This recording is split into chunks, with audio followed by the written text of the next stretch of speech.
Success is a phenomenal thing.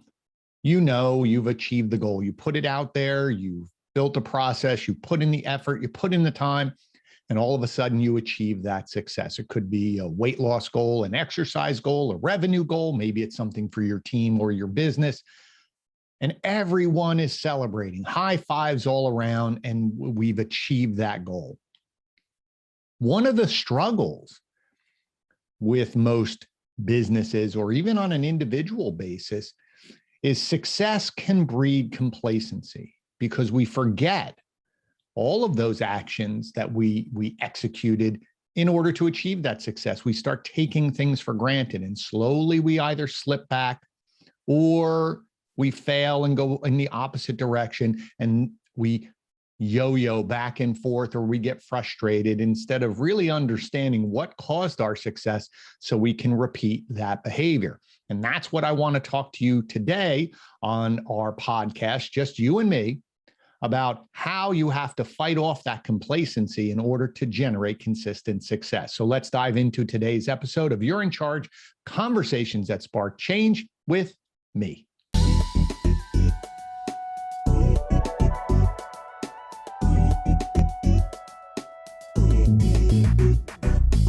Okay, as I said in the intro, success is a lovely thing. It's a great feeling.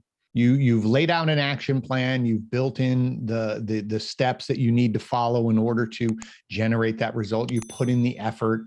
Maybe it's exercising, and you get up early in the morning and you do your exercises, and over time you start seeing the improvement in your skill set. You start seeing the weight coming off. The problem is that a lot of times success breeds complacency, where you stop.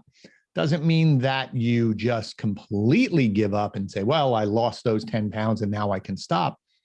You start taking a day off, or you start allowing yourself some options, or maybe you allow yourself to have that dessert that you promised yourself you weren't going to have, and that's what allowed you to help lose that weight. Whatever it is, weight's an easy one to think about because there's a whole billion-dollar industry built around dieting, because people know we go to extremes to lose weight, and then as soon as we relax, because maybe that whole process that we went through is not sustainable long-term, it's a short-term push.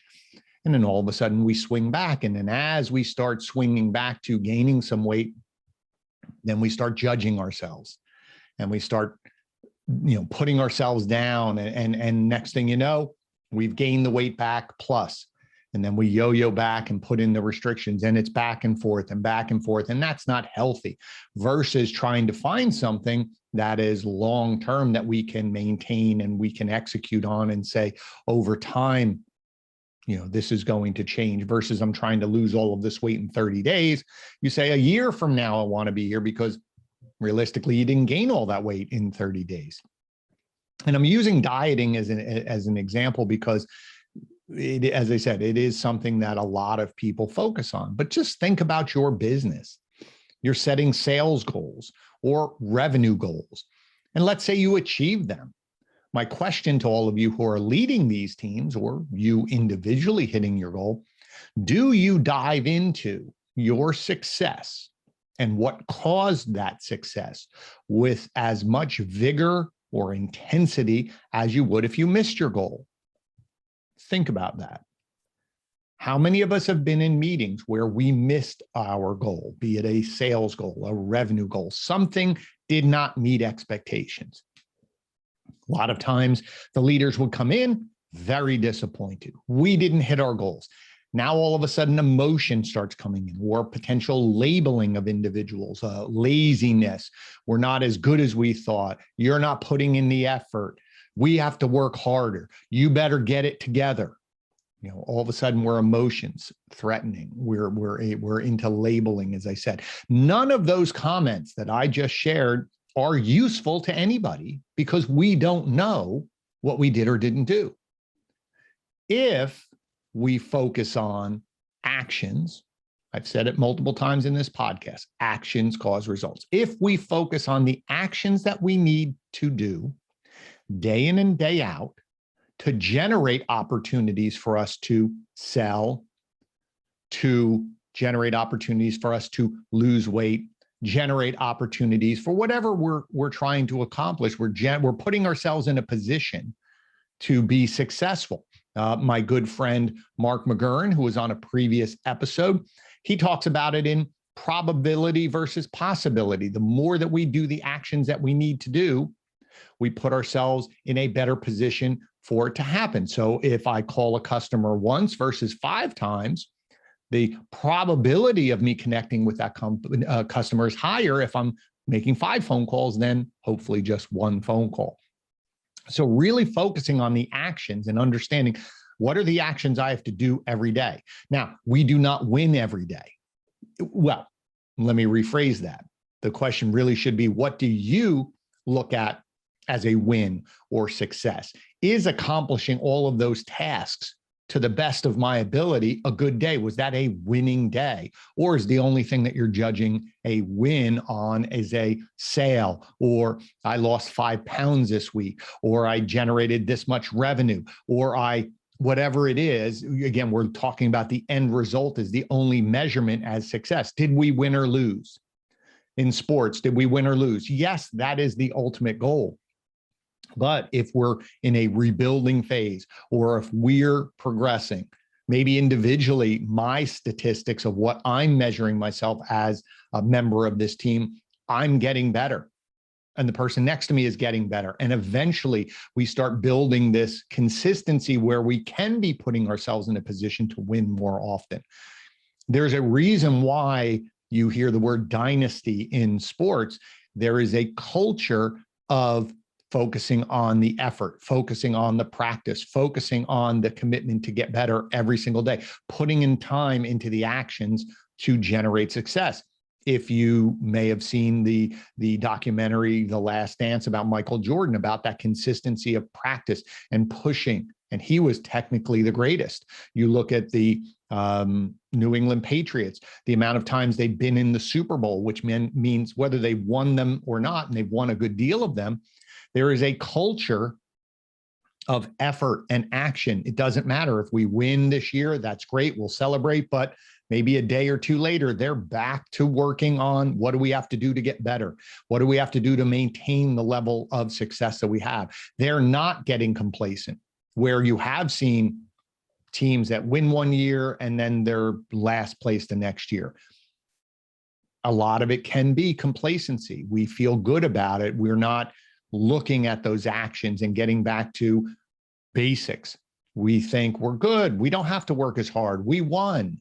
And so asking yourself this idea of complacency, is this creeping into your business? You will see your results erode more than you will see them fall off a cliff. Very rarely will you see from one month to the next crash. Maybe, but a lot of times it just creeps down a little bit. And you can blame the outside. A lot of exterior results, right? So I work a lot in the automotive industry. And for those around the time of listening to this podcast, there is a inventory shortage because of the chip shortages, all due to COVID and a lot of different other reasons. So right now, there are 5 customers for every vehicle because people want that vehicle. So there's a competition to get it. So the danger is, do salespeople really have to work as hard as they were before to get customers in, because people are coming in and they're willing to pay? So it is a little bit easier to sell those vehicles at a higher profit. And that's fine. It's the reality of the time that we're in right now, and it's okay.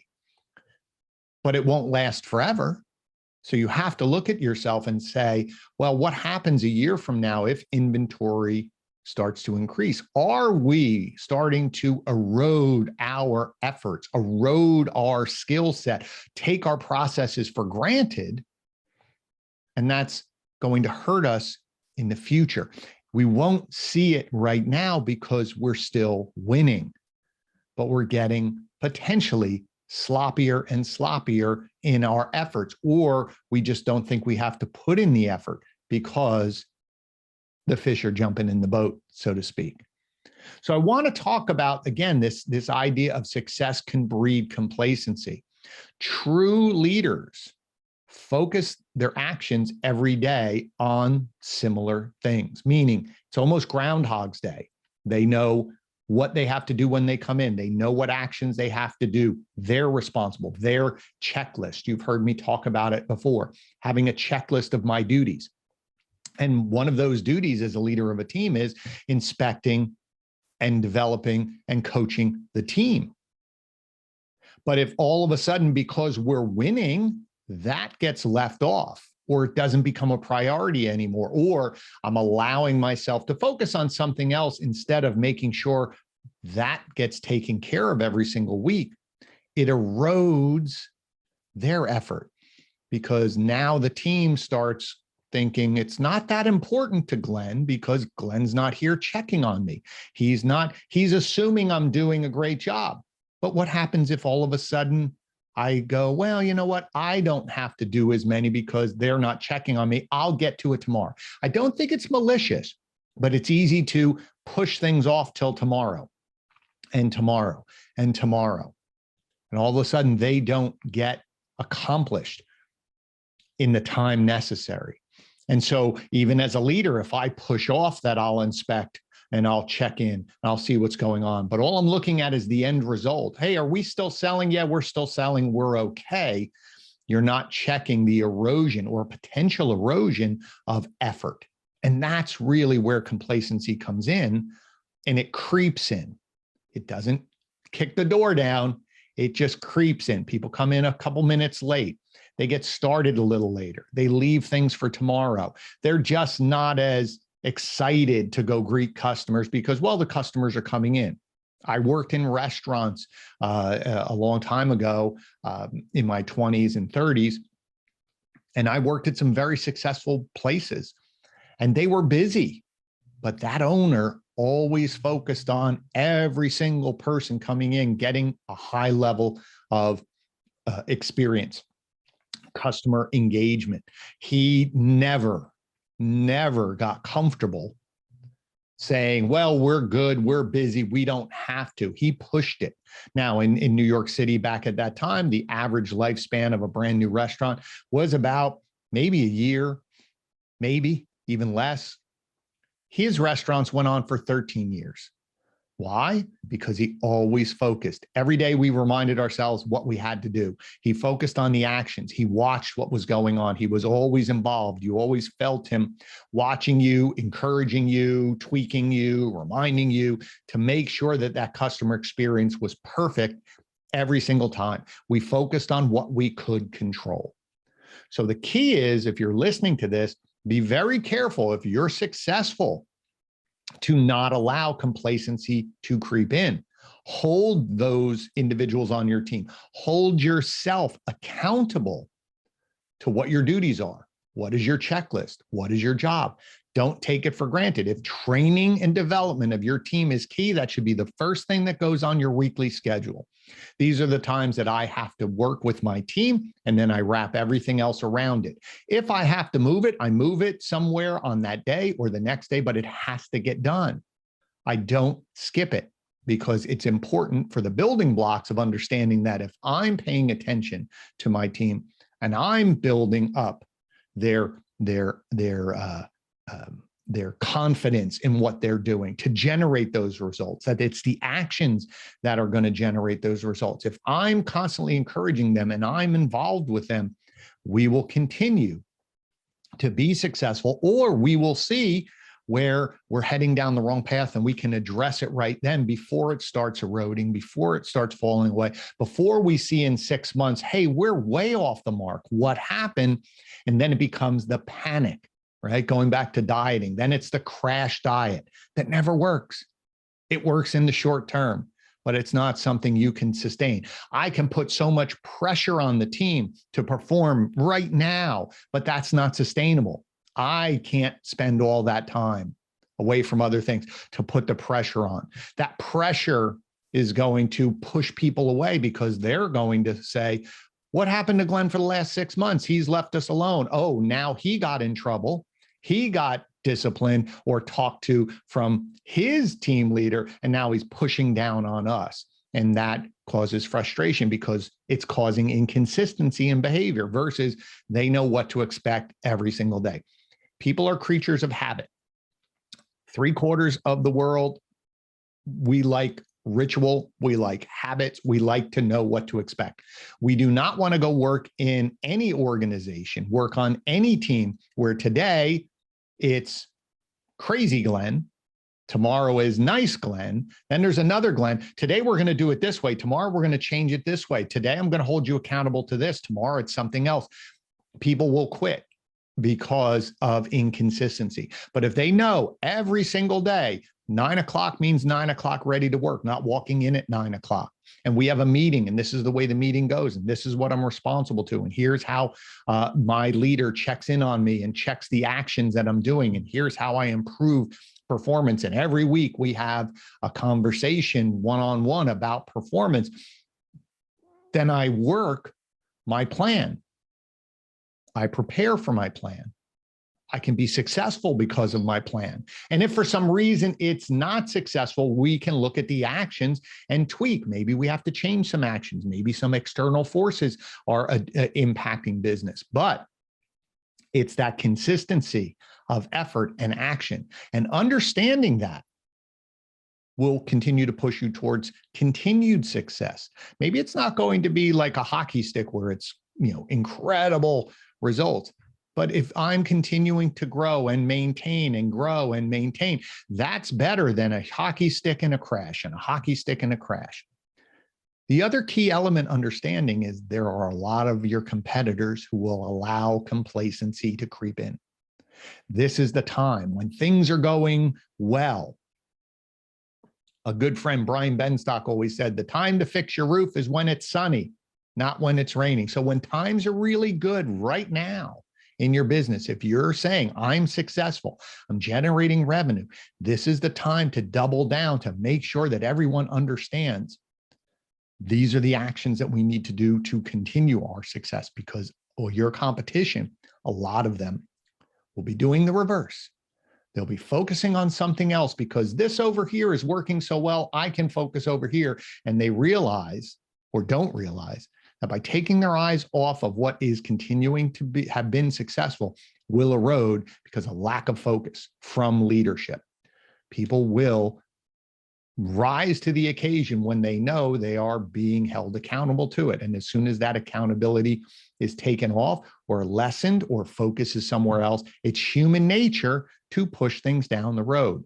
It's really important for you who are listening to this. If you're a leader of a team, leader of a business, don't allow complacency to creep in when you are successful. Make sure we understand the actions that we put into place every single day. What are the checklists for everyone? And if you have something on your checklist, especially coaching and developing your team, you make sure you don't let that disappear. It's really important because, again, complacency is a sneaky thing. It sneaks in and it erodes the foundation. On the top, everything looks great, but underneath, that foundation is starting to crumble. And all of a sudden, you just feel a little bounce, a little down, a little less. And again, this is where our nature goes. Most people don't look internally as a first option when success is starting to erode. It's someone else's fault. It's external forces. It's the person down the street. Oh, it's that competitor. It's this, it's that. No, the reality is the first thing you should be looking at is what are actions I'm doing and my team is doing to generate. Did something change? Did we take our eye off the ball? It's easier to address that quickly and get back on track than to blame other people, kick it down the road, and all of a sudden 4 or 5 months go. And that's when all of a sudden there is the big drop in performance because the foundation underneath really crumbled. So I hope you found that valuable. I'm going to be doing more of these solo episodes to give you some feedback. People have been asking for them as well, so I appreciate that. So I hope you found value. Please make sure that you listen in and subscribe wherever you listen to podcasts, be it Apple, Spotify, or another platform. You can always jump over to YouTube, subscribe and watch on the YouTube channel. Please make sure you share this out. I'm sure there's a lot of people who could benefit from these conversations. Please rate the podcast or leave a comment. That helps the podcast grow and be more available to others as well. I appreciate your attention. It means the world to me that you spend some time with me. I know there's a lot of places you could go, spend your time and consume content, but the fact that you're here with me today really means the world to me. I thank you so much for your attention. As I say at the end of every episode, you're in charge, but now you have a few more tools to put into your toolbox to help you become better, both professionally and personally, and help you become the leader that you want to be. Thanks again. I look forward to seeing you on the next episode.